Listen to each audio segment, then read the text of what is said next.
Pounding the rebel-held Ras Lanouf, Libya's Muammar Gaddafi launches airstrikes on the strategic oil town.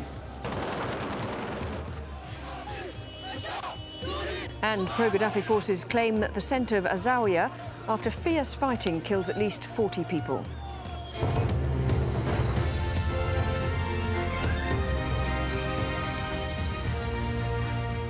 Muammar Gaddafi is also on a diplomatic offensive as Libyan officials land in Egypt, Malta, Portugal and Belgium. Hello, I'm Lauren Taylor in Doha. Also on the programme, fresh turmoil in Egypt's Tahrir Square as armed men attack pro-democracy protesters.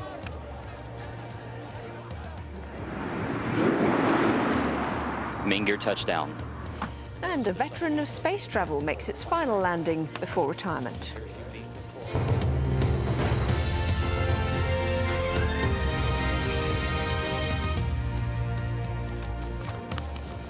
Hello, planes carrying senior representatives from Muammar Gaddafi's government have landed in Egypt, Malta, Portugal and Belgium.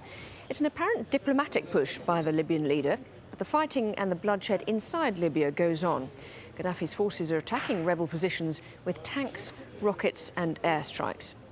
A battle has been raging in AlJazeera, a strategically important town near Tripoli. A doctor there says at least 40 people have been killed.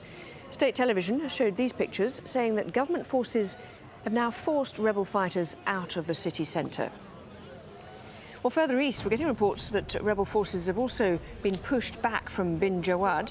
The Libyan government says it took back the coastal town after heavy shelling. And an airstrike on Wednesday hit a fuel storage facility in the port of Sidra near Ras Lanouf. That was some of the cloud of smoke that came after that attack. Lawrence Lee reports on the latest fighting. These extraordinary pictures from the rebel front line outside Ras Lanouf give a graphic illustration of the challenges facing the uprising. Small groups of men mill around, encouraging each other.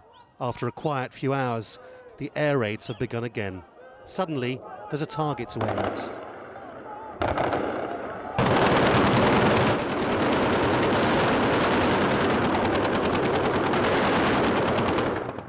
A few more seconds pass and then a Libyan warplane can clearly be seen.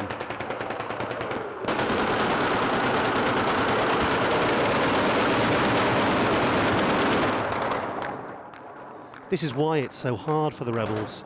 They have so little time to aim their guns. Given all that, it remains striking how defiant they are. Where is Gaddafi? We want him here where we're fighting. Gaddafi is sitting in his control room. This is game over, Gaddafi. We really want you to just leave Libya and save us from all this bloodshed. Let the young generation rebuild Libya from scratch. It says nothing for Gaddafi that he's unable to take more advantage of these weaknesses. His latest offer to talk to the media in Tripoli turned into a farcical speech behind a curtain in the middle of the night, in which he once again suggested there was no domestic opposition. It's a small group from Afghanistan, Algeria, Egypt and Palestine who entered cities. They recruited youngsters, juveniles under the age of 20, upon whom the law cannot even apply. How did they recruit them? They told them to chant, "Say Allahu Akbar." The apparent target for the warplanes, assuming they fired accurately, was a fuel storage facility which erupted in flames. Ras Lanouf is home to one of Libya's biggest oil terminals. This will have done nothing to calm any nerves in the international community. After the bombing run, the fighters move in convoy towards Ras Lanouf to take their fight to the ground. Just as inevitably, a few minutes later, the ambulances start coming back. The weaknesses of both sides in all this mean the chaos looks open-ended. This is how failed states happen. Lawrence Lee, Al Jazeera. Well, Gaddafi's forces are becoming more aggressive in the last few days. Tony Bertley is in AlJazeera, which is still under rebel control. If it was deliberate, the attack on the oil refinery depot in Ras Lanouf shows a worrying trend and escalation and is bringing home the fears of many people here that Gaddafi will unleash his air force and destroy the oil and gas installations in the area. Fortunately, this was only an all-storage depot, but if it was the gas installation complex, which is not far away, then it would be far worse scenario. Thousands of people would be killed when toxic gases would be released into the air. So it's a very, very worrying time for people here. But it's showing also that the front lines here are very fluid. We understand from the government sources that they're claiming they've taken the Bin Jawad area back. The opposition forces say they still have it. It's very confusing to get an accurate handle on what is going on, but there is confusion, but there is also ultimate determination from the opposition forces. They're still massing no matter what. They are intent on going down that road and progressing as far as possible, and even if that means their death, they're very committed to this situation. We can tend to think that maybe things are going on behind the scenes. There may be talks going on in secret to try and get a peaceful solution, because we haven't yet seen Gaddafi unleash the full might of his force. We know that 200 kilometers away in Sirte, his stronghold, there's high-tech weaponry and there are 4,000 well-trained men. He hasn't used them yet. We're seeing every single day the Air Force in action dropping 2 or 3 bombs, but largely these are missing their targets. So we're asking the question, are the pilots deliberately doing that, or are they just sending a warning signal? We don't know. It's a very confusing situation. It seems to be more confused by the day. Senior representatives from Muammar Gaddafi's government have fanned out on an apparent diplomatic mission. The first plane took off from Tripoli and landed in Cairo.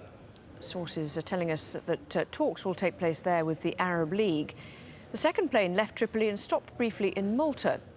Reports suggest that it then proceeded to Lisbon. Portugal's foreign minister is expected to meet with Gaddafi's envoy. Well, the third plane briefly stopped in Paris, then headed to Brussels. Our sources understand that talks could be held with the EU and NATO.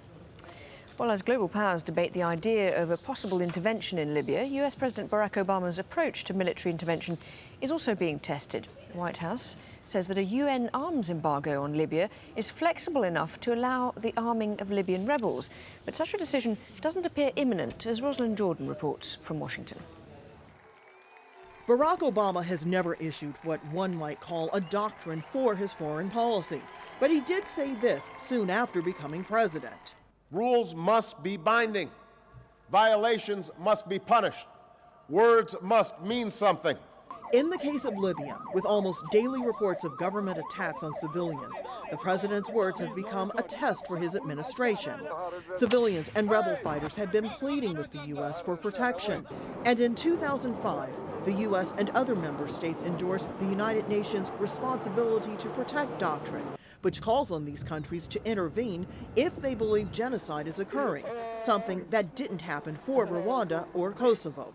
But a former U.S. State Department official under the Obama administration told AlJazeera the fighting in Libya isn't genocide per se. That said, we are going to see evidence of extraordinary brutality. We're already seeing it in terms of just mowing down civilians, but I think this is not going to be something that a president is going to want to have on his conscience. Also confusing observers, Obama's statement made during his speech in Cairo. I know there has been controversy about the promotion of democracy in recent years, and much of this controversy is connected to the war in Iraq. So let me be clear. No system of government can